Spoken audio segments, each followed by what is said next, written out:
مجھے دور دور تک وہ شاعر نہیں دکھتا ہے کہ اس نے بیان کیا ہے. اور برجستہ میں نے کئی تقریروں میں یہ بات کہی ہے کہ لوگوں کے یہ کلام کسی کا ہٹ ہوتا ہے, کسی کا مسئلہ ہٹ ہوتا ہے, کسی کا مصرع ہٹ ہوتا ہے, لیکن میرا امام وہ ہے جس کا ہر شعر ہٹ ہے. اس لیے علامہ جامی نے کہا تھا بلغ العلا فی کمالہ کشف الدجا فی جمالہ حضرت جمیع و خزالہ.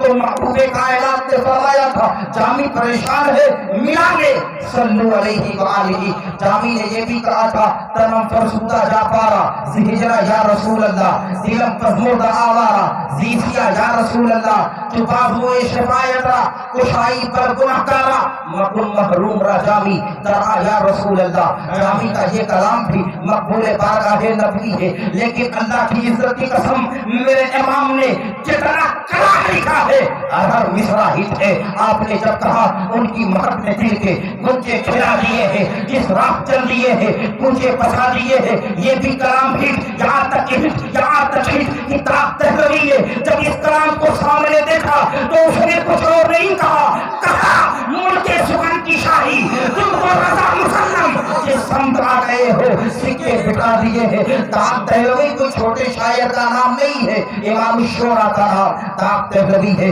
تاق دہلوی وہ ہے کہ امام حسن یعنی آپ کے جو بھائی ہے حسن رضا جب نعت لکھتے تھے تو اپنے بیٹوں کے ہاتھ بھیج دیا کرتے تھے جاؤ تاق دہلوی سے اصلاح کرا لو. وہ بندہ جب امام کی شاعری دیکھتا ہے تو یار قربان ہو جاتا ہے. میرے امام نے مدینے کے ذرات کی جو تعریف کی ہے, یقین رکھے کہ آپ کے دور میں آج نہیں 300 سال پیچھے بھی جائیں گے مجھے کوئی بندہ نہیں مل رہا ہے کہ وہ امام احمد رضا خان کے مقابل میں رسول کائنات کی تعریف کی ہو. امام احمد رضا فرماتے ہیں صحیح کہہ لو تب بولی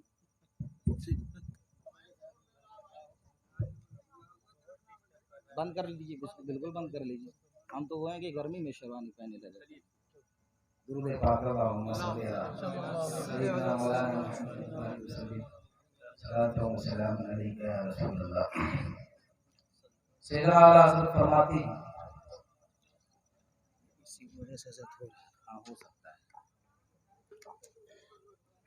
خالی لوگو رکھا کرو یار, یہ ریکارڈنگ ہوئی کام چلا لیا کرو بھائی ڈرائیو کے ذریعے سے. بات کہاں چلی تھی؟ اعلیٰ حضرت کندھے پر سوار کیا ہے نا, اور جوان لوگوں نے جب پوچھا تو آپ فرماتے ہیں میرے سامنے حضور کی ایک ضعیف حدیث ہے, حالانکہ امن کے اعتبار سے راویوں کے اعتبار سے بہت قوی ہے, بخاری کے اندر بھی ہے, مسلم کے اندر بھی ہے. حضور رحمت کائنات جب بیمار ہوئے تو حضور صلی اللہ علیہ وسلم نے کندھوں پر ہاتھ رکھا تھا اور حضور مسجد نبوی تک پہنچے تھے. آپ فرماتے ہیں دل میں یہ بات بار بار آ رہی تھی کہیں جوانی میں امام کا انتقال ہو جائے تو حضور کی یہ سنت نہ ہو جائے. یار جو اپنا امام جس کے سنت نبوی کے عمل کا طریقہ یہ ہے کہ رسول کائنات کی ہر حدیث پر عمل کرنا چاہتا ہے. اچھے بیت اللہ کے لیے گئے, دوسری مرتبہ حج کے لیے گئے, سخت بیمار ہیں, الدولت المکیہ رسالہ پیشہ, سخت بیمار ہیں. طبیب نے کہا کہیں جانا نہیں, آرام کرنا ہے. کتاب لکھی 8 گھنٹے کے اندر 150 صفحات عربی میں, 150 صفحات مطالعہ کیا ہے. بالاستیعاب مطالعہ کیا ہے, لیکن باپ متعدد سینکڑوں کتابوں سے حوالے بھی, طبیعت اور بگڑ گئی. آگے طبیب نے پھر مشورہ دیا بالکل آرام کرنا, اس بار کچھ نہیں کرنا. بیٹھے ہوئے تھے سیدنا اعلیٰ حضرت رضی اللہ تعالیٰ علامہ برہان الدین جبل پوری فرماتے ہیں حیات اعلیٰ حضرت نے بھی یہ بات بارش ہوئی ہے. سیدنا اعلیٰ حضرت نے بارش دیکھی اور حرم کی بارش, آپ فوراً نیچے آئے, نہانا شروع کر دی. بخار ہے 100+ بخار ہے, نہا لیے. طبیب کے پاس گئے, طبیب غصہ ہونے لگا. میں نے کہا تھا کہ کچھ نہیں کرنا, آپ نے آرام نہیں کیا ہے. نہیں آرام تو کیا لیکن بارش ہو رہی تھی نہانے لگا. کہا نہیں نہانا چاہیے. کا مسئلہ یہ ہے کہ الاذکار کے اندر حضور کی ایک ضعیف حدیث موجود ہے کہ اللہ کے حبیب فرماتے ہیں جب حرم کے اندر بارش ہوتی ہے تو ایسا لگتا ہے اگر کوئی بندہ نہائے تو اس پہ رحمت و انوار کی تجلی اترتی ہے. اس لیے مدینے میں یا حرم میں میں رہوں اور بارش ہو جائے یہ میری بدقسمتی ہے کہ میں نہ نہاؤں. اگرچہ بیمار تھا لیکن دل شرفا ہے محمد رسول اللہ کی غلامی میں، اس لیے امام نے نہا لیا ہے. جس امام کو ہم امام کہتے ہیں اس کی سنت پر عمل کرنے کا یہ مسئلہ ہے. آپ دیکھیں ہم تو نماز پہ نماز چھوڑ رہے ہیں اور اپنے آپ کو بریلوی کہہ رہے ہیں. نماز نہ چھوڑا.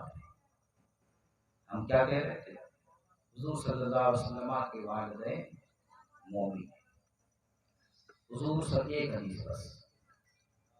اللہ کے حبیب رحمت کائنات اپنے صحابہ کے ساتھ ہیں. حضور چل رہے تھے تھکے ہوئے. سستانے کے لیے اللہ کے حبیب نے ایک یہودیہ عورت کے مکان پر ٹیک لگا دیا. جملے کو غور کیجیے گا. حضور رحمت کائنات کے صحابہ فرماتے ہیں کہ میں نے دیکھا کہ وہ خاتون ہے جو رسول کائنات کو گالی دیتی تھی اور اللہ کے حبیب نے اس کی دیوار سے ٹیک لگایا. صحابی کہتے ہیں میرے دل میں یہ بات آئی کہ ابھی یہ باہر نکلے گی رسول کائنات کو دیکھے گی کہ دیوار سے ٹیک لگائے ہیں حضور کو گالی دے گی. اللہ اکبر. صحابی فرماتے ہیں اتنے میں وہ عورت نکل بھی گئی. اب ہم نے اپنے چال کو زیادہ تیز کر لیا کہ حضور کے پاس چلے اور کہے یا رسول اللہ جس خاتون کی دیوار سے آپ ٹیک لگائے ہوئے ہیں وہ خاتون آ رہی ہے، کہیں ایسا نہ ہو کہ آپ کو گالی دے دے. اللہ اکبر. صحابی فرماتے ہیں میں نے دیکھا کہ رسول کائنات کے قریب آ گئی. صحابی فرماتے ہیں میں ڈرا ہوا تھا لیکن جب قریب آئی تو قدم پاک کے قریب ہونے لگی. اللہ کے حبیب نے فرمایا کیا مسئلہ ہے؟ کہا کچھ نہیں بس مجھے کلمہ پڑھا دے. اللہ کے حبیب نے کلمہ پڑھایا. صحابہ فرماتے ہیں جب خاتون چلی گئی تو میں نے کہا یا رسول اللہ یہ تو یہودی عورت ہے، کل تک آپ کو گالی دے رہی تھی لیکن اچانک اس نے آپ کا کلمہ کیسے پڑھ لیا؟ تو آمنہ کے نام کا جواب سنیں.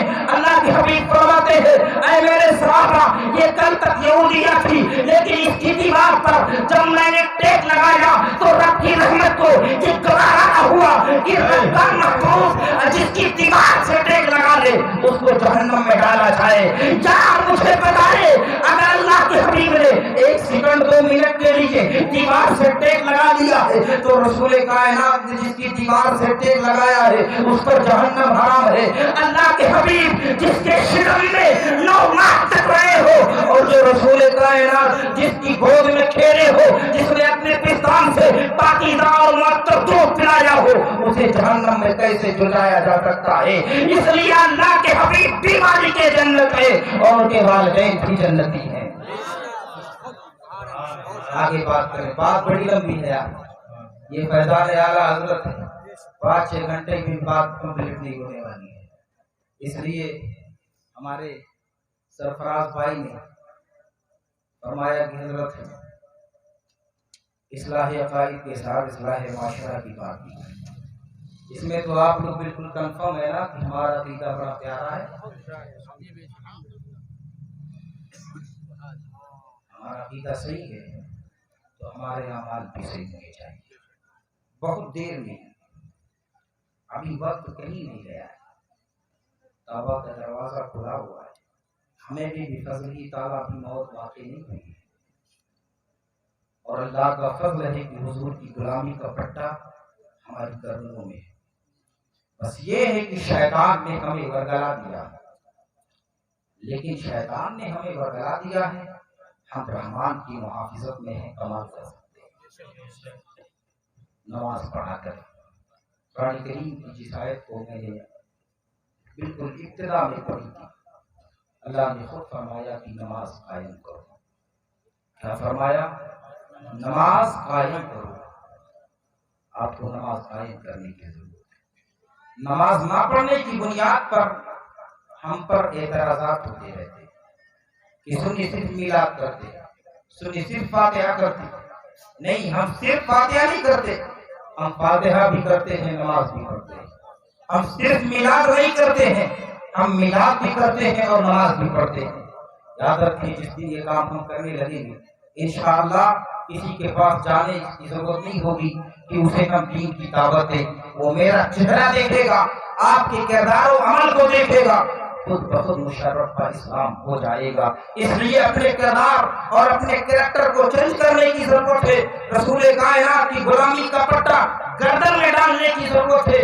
نماز جو بندہ چھوڑ دیتا ہے اس کے لیے ہلاکت ہی ہلاکت ہے۔ سب سے اہم بات یہ ہے کہ اللہ عز و جل اس کے رزق میں تنگی پیدا فرما دیتا ہے، اللہ عز و جل اس کے حسن و جمال کو ختم کر دیتا ہے، اللہ عز و جل اسے غربت میں مبتلا فرما دیتا ہے، اللہ عز و جل اس کے اوپر قبر تک فرما دیتا ہے۔ قیامت کے روز وہ انسان پریشان بھی ہوگا۔ آپ نے بھی علماء سے سنا ہوگا کہ روز محشر کی جان گداز قوت اولی کوشش نماز قوت، میدان محشر میں سب سے پہلے نماز کے بارے میں پوچھا جائے گا۔ اس لیے مسلمانوں ہمیں بھی چاہیے کہ ہم نماز پڑھیں۔ افسوس کی بات ہے کہ 60 سالہ زندگی لے کر انسان بیٹھا ہوا ہے، لیکن اگر پوچھا جائے کہ کبھی آپ کو یاد ہے کہ فجر سے لے کر عشاء تک آپ نے نماز پڑھ لی ہے، تو بندہ کہے گا نہیں میں نے پڑھی ہی نہیں ہے، بس میں جمعہ نماز پڑھ لیتا ہوں، ایونٹ کی نماز پڑھ لیتا ہوں۔ یار رسول کائنات فرماتے ہیں قرۃ عینی بالصلاۃ، یہ نماز میری آنکھوں کی ٹھنڈک ہے۔ ہم کہتے ہیں کہ یا رسول اللہ یہ روپیہ پیسہ کیا چیز ہے، ہم جان کی بازی لگا دیں گے۔ جس نبی کے تعلق سے ہم میلاد میں نعرے لگاتے ہیں یا رسول اللہ گھر بار الٹا دیں گے، جان قربان کر دیں گے، وہ محبوب کہہ رہا ہے کہ نماز میری آنکھوں کی ٹھنڈک ہے، ہم نماز نہیں پڑھتے ہیں۔ یار گھر سے چل کر مسجد کرنا چاہتے ہو تو کیسے تم جان دے سکتے ہو؟ اس لیے پتا چلا کہ یہ زبانی جمع خرچ کرنا ہے، یہ زبان سے نعرے لگانا ہے، دل تو کسی اور طرف مائل ہے۔ جس دن ہم نمازی ہو گئے یاد رکھے یہ تمام لوگ جو ہمارے نشانے پر ہیں یا ہم جن کے نشانے پر ہیں سارے معاملات ختم ہو جائیں گے اور رسول کائنات کے ہم سچے غلام ہو جائیں گے۔ پھر ہمارے لیے فتح کا پرچم ہوگا، ہمارے لیے فتح کے قلعے ہوں گے۔ اس لیے نمازوں کی پابندی کر لیا کرے۔ نماز کے چھوڑنے پر اللہ نے قرآن و حدیث میں بڑی وعیدیں بیان فرمائی ہے۔ اللہ عز و جل خود فرماتا ہے، قرآن کریم میں قیہ کا لفظ موجود ہے، قرآن کریم میں ویل کا لفظ موجود ہے۔ بڑی تیزی کے ساتھ بیان کروں، یہ دونوں جہنم کی وادی ہے، ان وادیوں کا تعلق یہ ہے، ان وادیوں کا مسئلہ یہ ہے کہ ان میں اگر پہاڑ بھی ڈال دیا جائے تو اللہ ہو کر پہاڑ بھی چکنا چور ہو جائے اور پہاڑ بھی مثل مو ہو جائے۔ اس میں کس کو ڈالا جائے گا؟ بے نمازیوں کو ڈالا جائے گا۔ فویل للمصلین الذین هم عن صلاتهم ساہون، اس کی تفسیر میں بعض بزرگان نے اسلام نے یہ بھی کہا ہے، آپ فرماتے ہیں کہ انسان اگر نماز بھی پڑھتا ہے نماز میں سستی کرے گا تب بھی اسے جہنم میں ڈالا جائے گا۔ ایک بزرگ ہے جن کی بہن کا انتقال ہوا، آپ فرماتے ہیں کہ بہن کے تجہیز و تکفین کے بعد گھر آ گیا، بات دماغ میں آئی کہ میرے پاس ایک تھیلی تھی جو تھیلی گر گئی ہے۔ بزرگ فرماتے ہیں کہ پھر میں قبر کی طرف گیا اور جانے کے بعد قبر کو مشاہدہ کیا، میں نے دیکھا کہ عذاب کے فرشتے میری بہن کو عذاب دے رہے ہیں۔ اللہ اکبر، بزرگ فرماتے ہیں میں ڈائریکٹ ماں کے قدموں کے قریب گیا، میں نے کہا وہ میری ماں یہ تو بتا کہ میری بہن نماز بھی پڑھتی تھی، وہ صوم و صلاۃ کی پابند بھی تھی، لیکن میں نے ابھی دیکھا ہے کہ عذاب کے فرشتے اسے عذاب دے رہے ہیں۔ اے میری ماں مجھے بتا کہ مسئلہ کیا ہے؟ ماں نے روتے ہوئے کہا بیٹا تیری بہن نماز تو ضرور پڑھتی تھی لیکن وقت متعینہ پر نماز نہیں پڑھتی تھی، نماز میں سستی کرتی تھی۔ مسلمانوں مجھے بتاؤ اگر بندہ نماز پڑھتا ہو لیکن نماز میں سستی کرتا ہو اسے عذاب کے فرشتے عذاب دے رہے ہو، جو جمعہ نماز پڑھتا ہو اس کے ساتھ کیا معاملہ ہوگا؟ حضرت عبداللہ بن عمر قوارینی ہے جس کو حضرت علامہ زاوی نے اپنی کتاب القبائر میں بیان فرمایا ہے۔ علامہ زاوی فرماتے ہیں انہوں نے پوری زندگی جماعت کے ساتھ نماز ترک نہ کی تھی، لیکن ایک بار گھر پہ مہمان آ گئے، بصرہ کے قریب گھر ہے، آپ فرماتے ہیں کہ مہمان کو کھلاتے کھلاتے عشاء کی نماز ہو گئی، جب مہمان کھا لیے آپ